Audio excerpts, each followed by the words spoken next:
All right, let's talk acrylic paint supplies. The first thing you're gonna need is paint. Acrylic paint comes in tubes like this.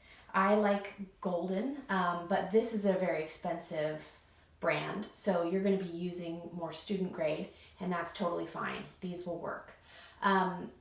The most important colors will be your primary colors, so red, blue, and yellow.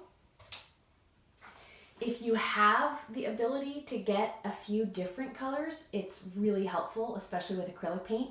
I love using multiple kinds of blue, a warm and a cool blue.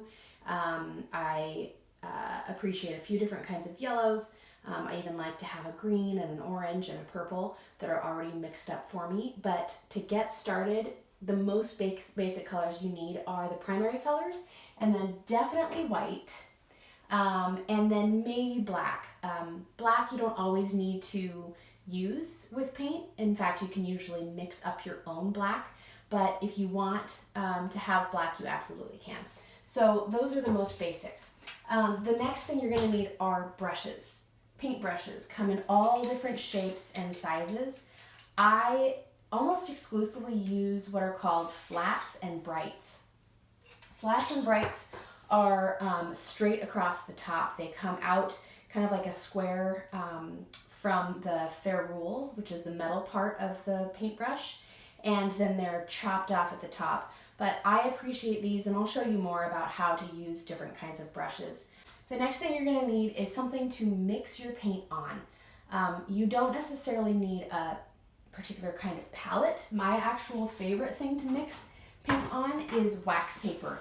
So if you pull out wax paper, you'll feel that there are two sides to it, and one side is extra kind of slick and waxy, and that's a good side for mixing up your paint on. As much as you can see it here, I've got my little tray that I've got attached to my easel, and I have just a piece of wax paper over the top of that, and this becomes my mixing palette. The nice thing about this is when I use it all up, then I can just crinkle it up and throw it away, and it's a really cheap way of mixing paint. You also will need a painting surface. I'll talk more about the different kinds of painting surfaces, but actually my preferred painting surface right now is a primed piece of paper. And again, I'll talk about what it means to prime paper and how you would use paper if you're going to do acrylic paint on it. You're going to need a water tub. And the water tub is, you'll fill it up about halfway. You're actually going to wash your brushes off less than you think in this water tub, but when you're using multiple brushes and you might be painting for a longer period of time, it is important to have a place to rinse brushes and also to keep your brushes wet so that the acrylic paint doesn't dry hard in the bristles. You also need a piece of scratch paper. As you can see, the scratch paper has been used many times, but this is where you're going to wipe off your brush after you've got paint on it, and that helps you reduce the amount of paint that you will be putting into your water tub and then ultimately down the drain. We don't want to pour this down the drain in its solid forms because it'll clog up the drains, and we also want to reduce the amount of chemicals we're putting into the water system. So use a piece of scratch paper, use it and abuse it until it's absolutely covered. Obviously, I've used this for a really long time, and I can continue to use it because I'm simply wiping off the excess paint. We're also going to prep a Stay Wet palette.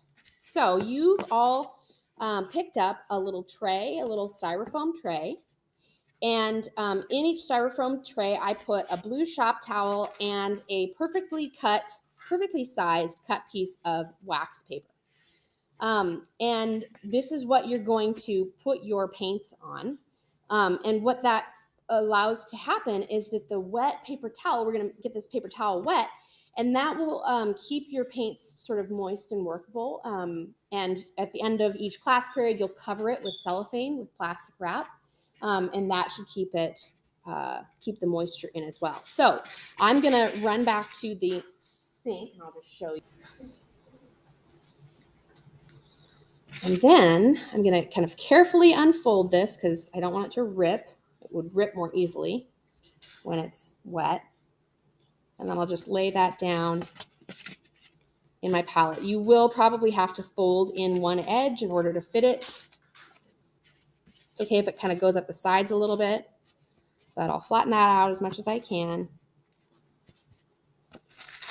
And then I'll put the wax paper on top. Okay. And then, but, you know, you can just put kind of a small dollop there. And today, you probably are not going to want to put every single color on your palette because we're going to have a long weekend. When you come back on Monday, it's possible that those colors would still kind of dry. But a little dollop, whatever colors you're going to be using today. Write your name on the edge of your Stay Wet palette with the Sharpie. I think I asked you all to pick up Sharpies. So just, you can write your name there on the edge of the styrofoam.